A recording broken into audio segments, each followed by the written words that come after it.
प्रिय मित्रों, स्वागत है आपका आपके अपने चैनल स्टडी विद प्रदीप में। आज हम लोग चर्चा करने वाले हैं मोलस्का फाइलम से रिलेटेड कुछ महत्वपूर्ण प्रश्नों पे। आपको बता दें कि पीवाईक्यू क्वेश्चंस आपके प्रीवियस ईयर क्वेश्चंस पूछे जा रहे हैं, जो ये सभी जो सॉल्व हम करवा रहे हैं आपके टीजीटी, पीजीटी, एलटी, जीआईसी, केबीएड, डीएसएसबी, एनबीएस, बीपीएससी और राजस्थान रेलवे किसी भी परीक्षाओं में पूछे गए प्रश्नों का एक क्रम है जो मैं आप तक पहुंचा रहा हूं। इन प्रश्नों के माध्यम से मैं आपको ये रिलेट करा पा रहा हूं कि इसी तरह के प्रश्न आपके एग्जाम में पूछे जाएंगे।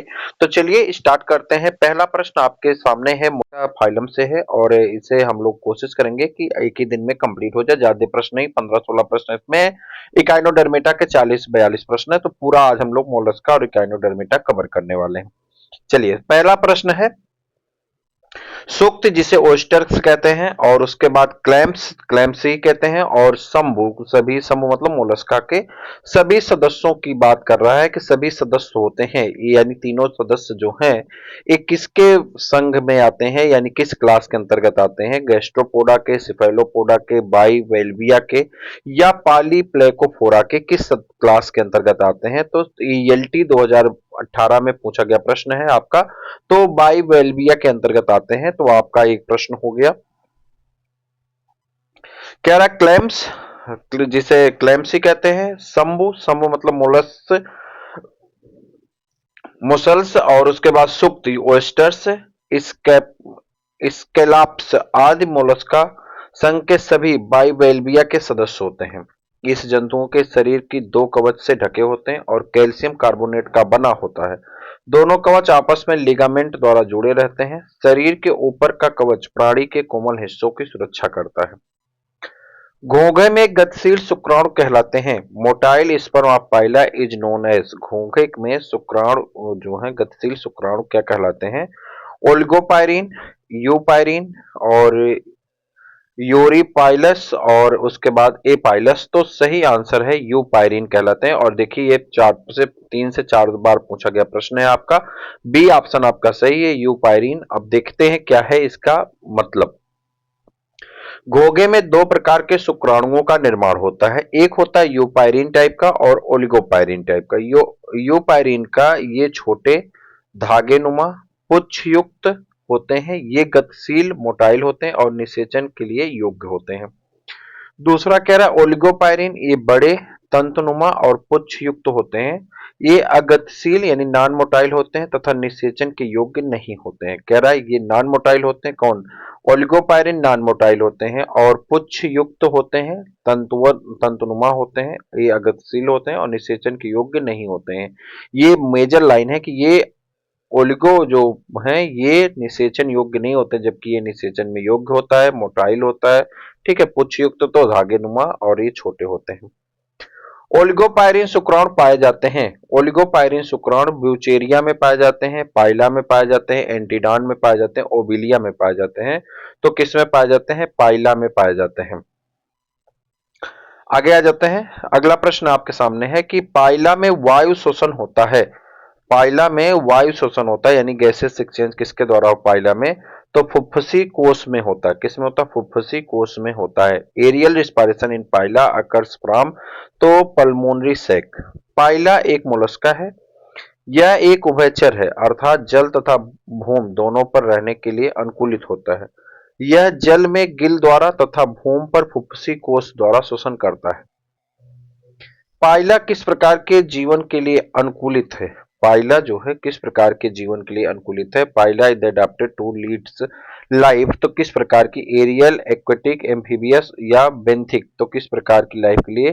तो ये कह रहे हैं कि एम्फीबियस। पाइला कैसा होता है? एम्फीबियस होता है। नेचर से कैसा होता है? एम्फीबियस होता है। लैंड पे भी रह लेता है और वाटर में भी रह लेता है। रेडुला मोस्ट इंपॉर्टेंट क्वेश्चन है, सबसे ज्यादा पूछा जाता है। अभी देखिए रेडुला से रिलेटेड बहुत प्रश्न आपके सामने आएंगे। रेडुला इज ए, रेडुला क्या है?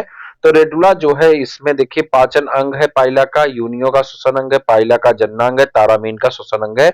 Organs of digestion of Pila, organs of the respiration of Unio. तो एक्चुअली में ये आर्गन है पाइला का, जो है डाइजेशन का आर्गन है। रेडुला ये दांत जैसा होता है, उसी को कहते हैं। रेडुला मोलस्का संघ में बहुत से जंतुओं जैसे पाइला आदि में पाचन तंत्र का एक महत्वपूर्ण अंग है। जो कि भोजन के चबाने में सहायता करता है, दांत जैसा अंग है कह सकते हैं। मोलस्का में श्वसन वर्णक मोलस्का में श्वसन वर्णक होता है। तो मोलस्का का जो श्वसन वर्णक होता है वो आपको बताना है कैसा होता है। मोलस्का का जो श्वसन वर्णक होता है, respiratory pigment of Mollusca is haemoglobin, erythrocyanin, haemocyanin. तो सही आंसर आपका हो जाएगा ऑप्शन नंबर सी, हीमोसाइनिन आपका सही आंसर है। उसका निम्नलिखित में से कौन सा मोलस्क मनुष्य द्वारा भोजन के रूप में प्रयोग नहीं किया जाता। कह रहा है कि चार जो दिए गए हैं इसमें से कौन ऐसा है जो भोजन के रूप में उपयोग में नहीं आता है। Which of the following mollusc is not used as food for man. तो आप कहेंगे यहाँ पे टेरिडो। टेरिडो जो है ये आपका भोजन के लिए नहीं आता है। टेरिडो बाइवाल्विया समूह का मोलस्क है। इसे सामान्यतः सिपवर्म कहा जाता है। मनुष्य द्वारा यह भोजन के रूप में प्रयुक्त नहीं होता है। ऑक्टोपस संबंधित है। ऑक्टोपस किससे संबंधित है? मोलस्का के सिफेलोपोडा वर्ग से संबंधित है। यहाँ वर्ग पूछा गया तो आपका वर्ग सही हो जाएगा, सिफेलोपोडा। ऑक्टोपस मोलस्का संघ के सिफेलोपोडा वर्ग का जंतु है। इसे सामान्यतः डेविल फिश भी कहा जाता है। परिवर्धन के दौरान टार्सन होता है। परिवर्धन के दौरान जो टार्सन होता है वो पाइला होता है। परिवर्धन के दौरान जो टार्सन होते हैं वो क्या होते हैं? पाइला होते हैं। मोलस्का संघ के जंतुओं में समानता बाइलेटरल सममित होती है, परंतु कुछ मोलस्क में लार्वा अवस्था में यह बाइलेटरल होती, परंतु बाद में परिवर्धन के दौरान इसमें ऐंठन हो जाती, जिसे टार्सन कहते हैं। इसके कारण यह असममित हो जाता है। इधर आइए, पाइला के संघ पर पाई जाने वाली विकास की रेखाओं को कहते हैं। पाइला के संघ पर पाई जाने वाली विकास की रेखाओं को क्या कहते हैं? पेरिसस कहते हैं। तो पेरिसस कहते हैं। आगे मैं इस प्रश्न को प्रैक्टिस पेपर में शामिल कर लूंगा, ठीक है। सेफेलोपोडा जानवर का एक वर्ग है जिनमें सिर पैर पर स्थित होता है। यही प्रश्न आपसे अक्सर कॉमन उसमें पूछा जाता है कि कौन सा जानवर होता है जिसके सिर पर पैर होता है। तो पैर स्थित होता है सिर पर। कहां पे? सिर पर पैर स्थित होता है। देखिए पैर स्थित होता है सिर पर, तो वही तो है सिर पर पैर का होना, ये सिफेलोपोडा का लक्षण है। हालांकि वो सब पक्षी बता देते हैं। सिफेलोपोडा मोलस्का संघ का एक वर्ग है जिन जंतुओं में पैर सिर के चारों ओर उपस्थित होता है, यानी सिर के ऊपर होता है। निम्नलिखित में से कौन से मोलस्क में आंतरिक कवच सेल पाया जाता है? निम्नलिखित में से कौन से मोलस्क में आंतरिक कवच सेल पाया जाता है? नौटिलस में, टेरिडो में, सीपिया में और लेमिडेरा में। तो सही आंसर हो जाएगा आपका सीपिया में। सीपिया को कटल फिश भी कहा जाता है। तो एक प्रश्न तो आपका यहीं छुपा हुआ। सीपिया को कटल फिश कहते हैं। इसे संघ मोलस्का के अंतर्गत वर्ग सिफेलोपोडा में शामिल किया गया। इसके अतिरिक्त कवच पाए जाते हैं, इसमें आंतरिक कवच पाए जाते हैं। ओस्टर में मोती किसके चारों ओर बनते हैं? ओस्टर में मोती किसके चारों ओर बनते हैं? Pearls are produced in an oysters around the tear of sea mermaids falling into the oysters, first drops of rain falling into the oysters of the particular month। ये तो बहुत बार गलत हो जाता है कि सीप में मोती बनती है बारिश की बूंद की, स्वाति नक्षत्र की बूंद की वजह से, और इस चक्कर में सब कहानी पड़े रहते हैं और इसको टिक लगा देते हैं। तो ये तो पक्का करेक्ट आंसर है, ये दोनों गलत हो गए, ठीक। आगे egg of the oyster, egg से नहीं बनेगा भाई। आगे है सम एक्सटर्नल पार्टिकल्स, जब कोई external particles embedded into the skin of the oyster, जब ओस्टर वाला ये पड़े होंगे सीप में मोती, ऐसे इसके लेयर को कट लगा करके जहां पर्ल ओस्टर की खेती की जाती है इसमें स्टोन डाल देते हैं और वही स्टोन पे धीरे ऊपर धीरे धीरे धीरे धीरे जो है डिपॉजिट हो जाता है व्हाइटिश सब्सटेंस और इसी को निकाल लेते हैं, मोती बन जाता है। सही आंसर ये है आपका, some external particles are embedded into the skin of the oyster. Oyster द्वारा सबसे अच्छे प्रकार की मोती बनता है जब कोई बाहरी वस्तु जैसे सिलिका, यानी वही चून बालू मिट्टी, सिलिका उसकी त्वचा के खोल तथा मेंटल के बीच धंस जाती है तो त्वचा द्वारा विशेष प्रकार का श्रावण इसके चारों ओर होने लगता है तथा कुछ वर्षों पश्चात इसमें मोती का निर्माण हो जाता है। मोती श्रावण है, मुख का, मेंटल का, वृक्क का, इनमें से कोई नहीं। तो कह रहा मोती का श्रावण होता है किससे? मेंटल्स का। पाइला ग्लोबुलोसा, पाइला ग्लोबुलोसा के उपचर्म को पहचानिए। पाइला ग्लोबुलोसा का जो उपचर्म होता है प्रोसोबैंकिया कहते हैं उसे। तो क्या कहते हैं? प्रोसोबैंकिया, ब्रेंचिया के नाम से जाना जाता है या प्रोसोबैंकिया के नाम से जाना जाता है। पाइला ग्लोबुलोसा का वर्ग गैस्ट्रोपोडा तथा उपवर्ग प्रोसोबैंकिया है या मोलस्का संघ का प्राणी है। टिनिडियम एक श्वसन अंग है। टिनिडियम एक श्वसन अंग है किसका? तो टिनिडियम एक श्वसन अंग है पाइला ग्लोबुलोसा में। तो पाइला ग्लोबुलोसा में टिनिडियम जो होता है वो क्या होता है? श्वसन अंग होता है।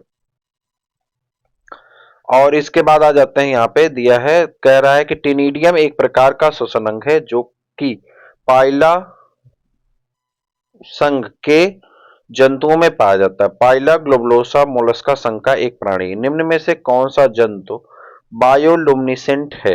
कौन सा ऐसा जंतु है जो बायोलुमिनेसेंट है? Cuttle fish. तो सही आंसर हो जाएगा कटल फिश। ऐसे जंतु या जीव जो प्रकाश उत्सर्जित करते हैं बायोलुमिनेसेंट कहलाते हैं। कटल फिश ऐसा ही एक जंतु होता है। मोलस्क पुनर्जनित कर सकते हैं नेत्र, पैर, सिर के अंश उपर्युक्त सभी। मोलस्क में regenerate eyes, foot, parts of head, all of the above. तो कह रहा है कि ये सभी हिस्से को रीजनरेट कर सकते हैं। और 2018 के ईएलटी में 2 प्रश्न देखिए 18 की ईएलटी में मोलस्का से पूछे गए हैं। पुनर्जनन एक ऐसी प्रक्रिया है जिसमें प्राणी चोट या बीमारी आदि से ग्रसित होने पर अंगों को पुनः निर्माण कर सकता है। सेफेलोपोड्स, मोलस्क, विशेष रूप से ऑक्टोपस, वैलगैरिस में पुनर्जनन की क्षमता होती है। यह पुनर्जनन प्रक्रिया द्वारा नेत्र, पैर, सिर सभी को अंगों को पुनर्जीवित कर सकता है। अगला हमारा जो टॉपिक है वो है कौन सा है? तो वो हमारा टॉपिक है इकाइनोडर्मेटा। और हम लोग इसके साथ ही साथ इकाइनोडर्मेटा को भी फिनिश करने की कोशिश करेंगे। फिर उसके बाद हम लोग कार्डेटा में इंटर कर जाएंगे। तो कह रहा है जल संवहन तंत्र किसका लक्षण है? जल संवहन तंत्र पोरीफेरा में भी पाया जाता है, मोलस्का में भी पाया जाता है, इकाइनोडर्मेटा में पाया जाता है, लेकिन सबसे सही आंसर होता है जल संवहन तंत्र का पाया जाना इकाइनोडर्मेटा का हिस्सा होता है। इकाइनोडर्म्स आपके सही आंसर है। जल संवहन तंत्र वाटर वास्कुलर सिस्टम की उपस्थिति इकाइनोडर्मेट संघ के जंतुओं का विशिष्ट लक्षण है। इस तंत्र से संबंधित मेड्रीपोराइट द्वारा जल, कह रहा है इस तंत्र से संबंधित मेड्रीपोराइट द्वारा जल प्रवेश करता है तथा ट्यूब फीट नालपाद जिसे कहते हैं लोकोमोशन में सहायता करता है। इसके बाद भोजन ग्रहण तथा श्वसन की क्रिया भी होती है।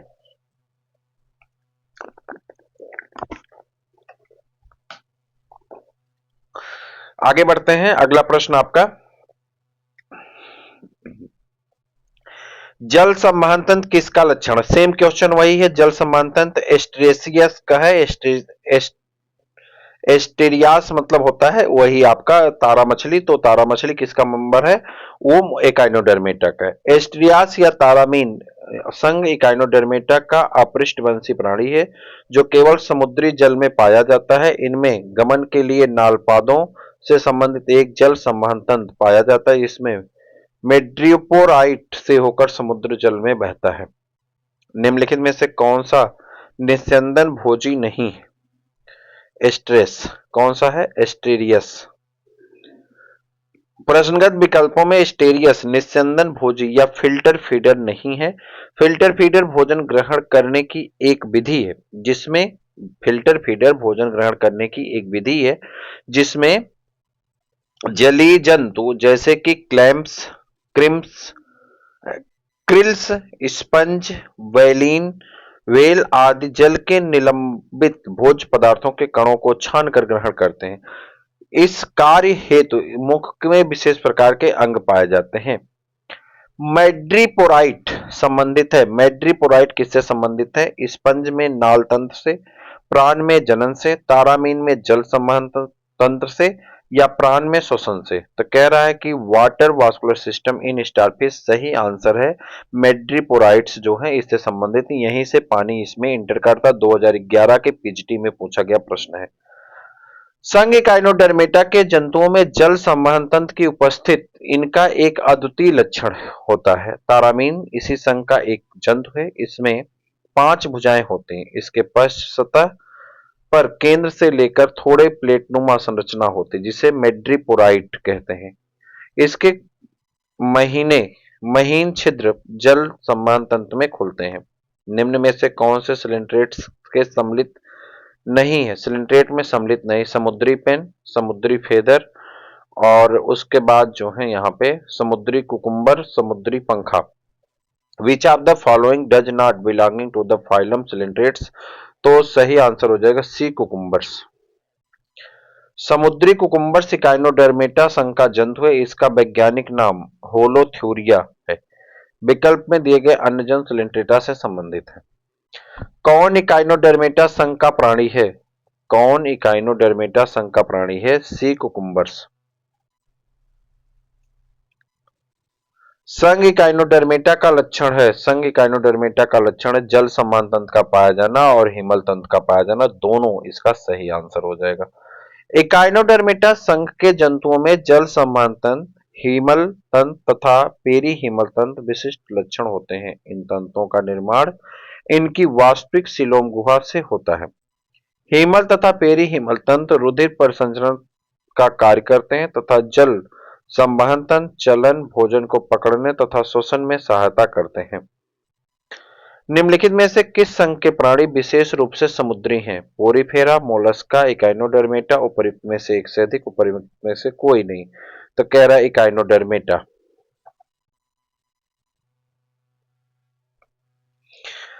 इकाइनोडर्मेट संघ के प्राणी केवल समुद्र में पाए जाते हैं, जबकि पोरीफेरा संघ के कुछ जंतु तथा मोलस्का के बहुत से जंतु ताजे जल में के स्रोतों, नदियों, तालाबों में पाए जाते हैं। हीमोसिलोमिक तंत्र किसके सदस्यों में पाया जाता है? आर्थ्रोपोडा में, मोलस्का में, इकाइनोडर्मेटा में, हेमिकार्डिट में।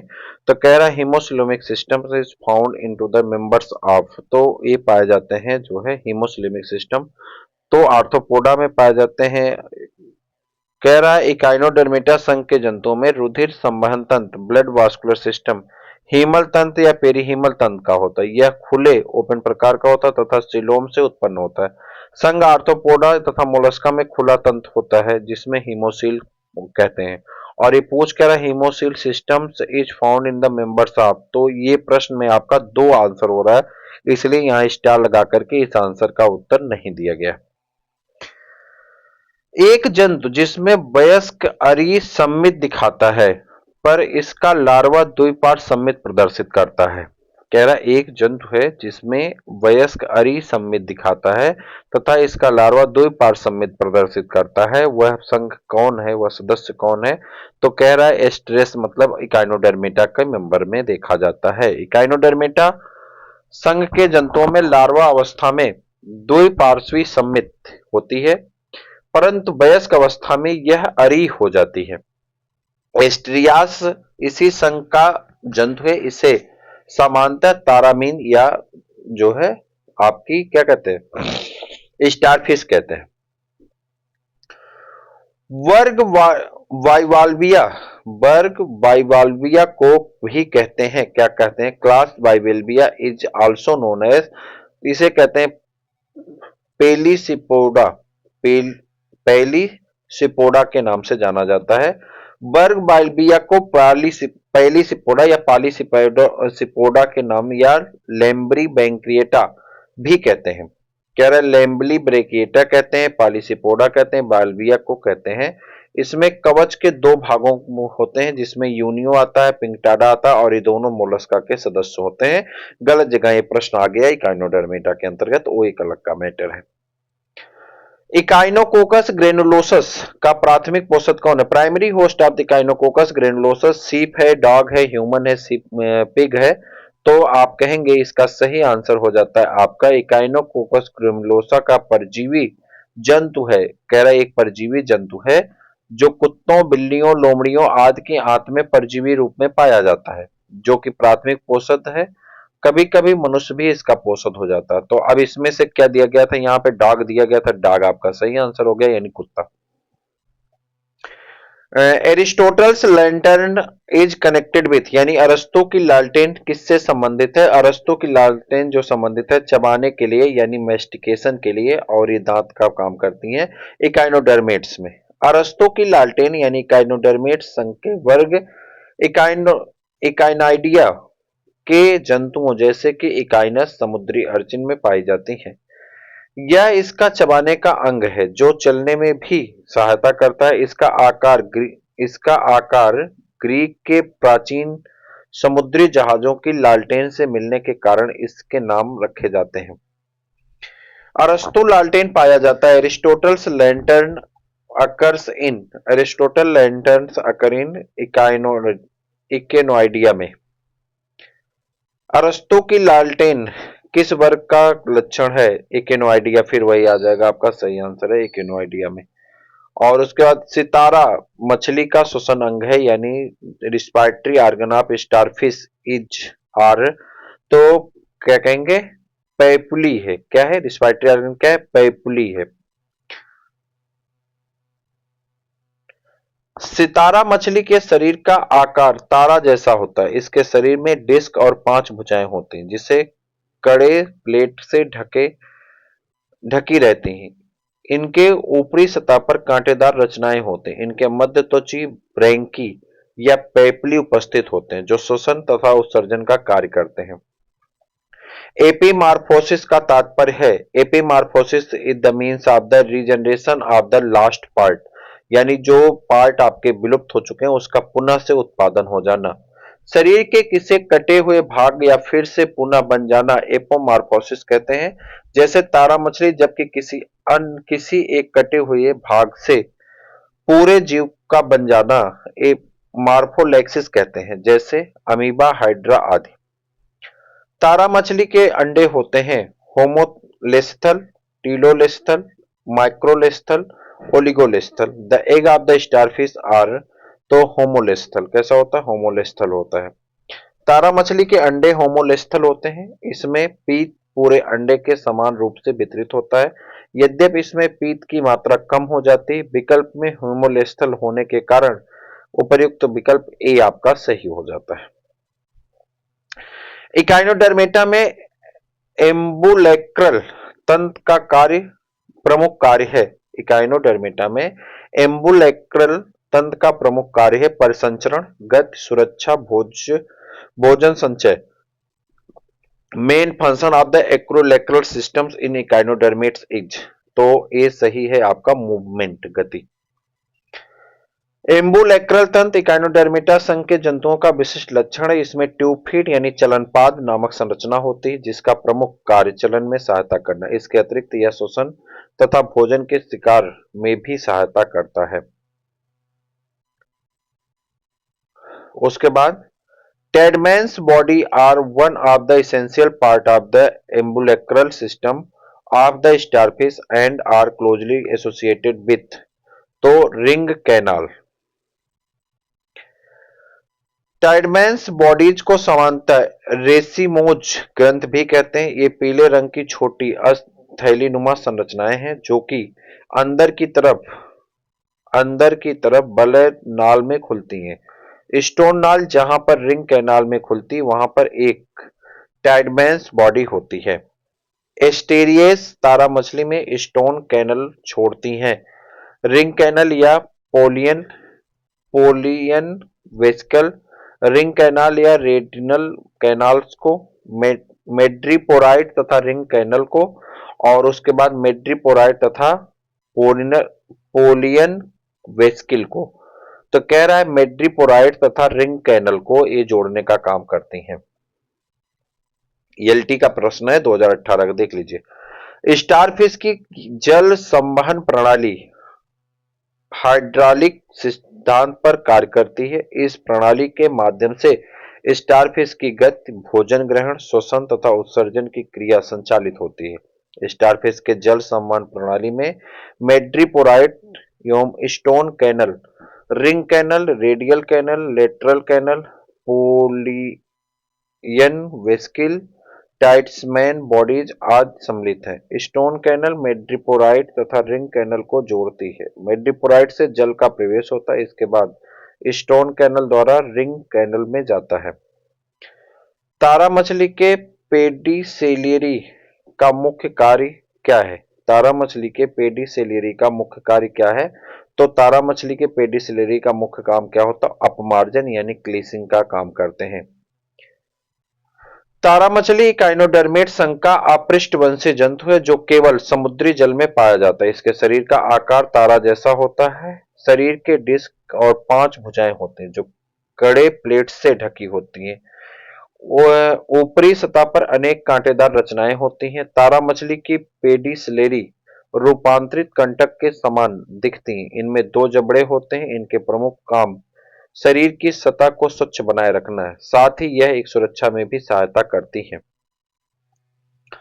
स्टारफिश में पेडिसलेरी का मुख्य काम क्या है? Starfish chief function of the pedicellariae in starfish cleansing का काम करती हैं, यानी साफ सफाई का काम करती हैं, अपमार्जन का काम करती हैं। निम्न में से कौन सा इकाइनोडर्मेटा की लार्वा अवस्था? Which one of the following is the larva stage of the echinoderms? तो वो है डोलियोलैरी। ठीक, इकाइनोडर्मेटा के जंतुओं में सीलिया युक्त तथा द्विसम्मित बाइलेटरल लार्वा पाए जाते हैं। लार्वा अवस्था होती है। यह इकाइनोडर्मेटा के विभिन्न वर्गों में पाए जाने वाले भिन्न भिन्न प्रकार के लार्वा निम्नलिखित होते हैं, जैसे कि bipinnaria larva, brachiolaria larva, pluteus larva, doliolaria larva, ophiopluteus larva, echinopluteus larva और ऑरिकुलेरिया लार्वा। मीजोडर्मी कैल्शियम युक्त अंतःकंकाल पाए जाते हैं। मीजोडर्मी कैल्शियम युक्त अंतःकंकाल पाए जाते हैं रेत डॉलर से। किसमें पाए जाते हैं? रेत dollar. The mesodermal calcareous endoskeleton is found in the तो सैंड डॉलर। पोरिफेरा संघ के सदस्यों में कैल्शियम युक्त अंतःकंकाल होते हैं जिन्हें स्पाइक्यूल्स कहते हैं, किंतु ये द्विस्तरीय होते हैं। इनका शरीर संगठन ऊतकीय स्तर का होता है। इकाइनोडर्मेटा संघ के सदस्य त्रिस्तरीय होते हैं तथा इनका शरीर संगठन अरीय स्तर का होता है। इसमें मेजोडर्मी कैल्शियम युक्त अंतःकंकाल पाए जाते हैं, उदाहरण रेत डॉलर आदि। इकाइनोडर्मेटा में प्लूटियस लार्वा का लक्षण है। इकाइनोडर्मेटा में प्लूटियस लार्वा का लक्षण है एपिकल सीलिया, सीलिया की क्षैतिज पंक्तियां, सीलिया की खड़ी पंक्तियां कोई नहीं। तो कह रहा pluteus larva of echinoderm is the characterized by the positions of apical cilia alone, horizontal row of cilia, और उसके बाद इधर आ जाइए तो कह रहा vertical row of cilia, none of the above. None of the above सही आंसर है। क्यों? प्लूटियस लार्वा जो कि कुछ इकाइनोडर्मेट्स में पाया जाता है, इसमें उपर्युक्त में से कोई भी लक्षण नहीं मिलते। निम्नलिखित में कौन स्टारफिश की लार्वा अवस्था नहीं है? प्लेनुला, डाइप्लूरुला, बाइपिनेरिया और brachiolaria. Which one is not a larva stage of starfish? तो प्लेनुला लार्वा इसका सही आंसर है। प्लेनुला लार्वा अवस्था मुख्यतः निडेरिया संघ के प्राणियों में पाई जाती है। प्रश्नगत अन्य लार्वा अवस्था स्टारफिश, इकाइनोडर्मेटा में पाए जाते हैं। सही जंतु या उसके लार्वा के जोड़े का सही मिलान करें। ये देखिए आपका बहुत महत्वपूर्ण प्रश्न है, चूंकि ये कई प्रश्नों को कवर करेगा तो मैं डायरेक्ट आंसर पे आता हूं और यहीं पे हमारा इनवर्टिब्रेट का सेगमेंट भी कंप्लीट होता है। ध्यान से देखिए, कह रहा है जंतु और उनके लार्वा के जोड़े यहाँ पे हैं। कह रहा है पेलिन्यूरस लोबस्टर तो फिलोसोमा का है, एस्कुला एलाइसमा का है, एस्टेरियस का बाइपिनेरिया है, ऑरेलिया का इफायरा है, टीनिया का हेक्साकैंथ है। तो 2-3 तो आप जानते थे पहले से, 2 एक नए हैं।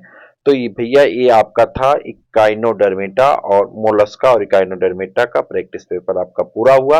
कल से हम लोग कार्डेटा में इंटर करेंगे। कार्डेटा कंप्लीट होने के बाद हम लोग दूसरी तरफ बढ़ जाएंगे। मुझे उम्मीद है कि आप सब के लिए ये बहुत महत्वपूर्ण सेशन होने वाला है। देखते रहिए, अपने मित्रों तक पहुंचाते रहिए। फिर मिलते हैं किसी और वीडियो में, तब तक के लिए इजाजत दीजिए। जय हिंद।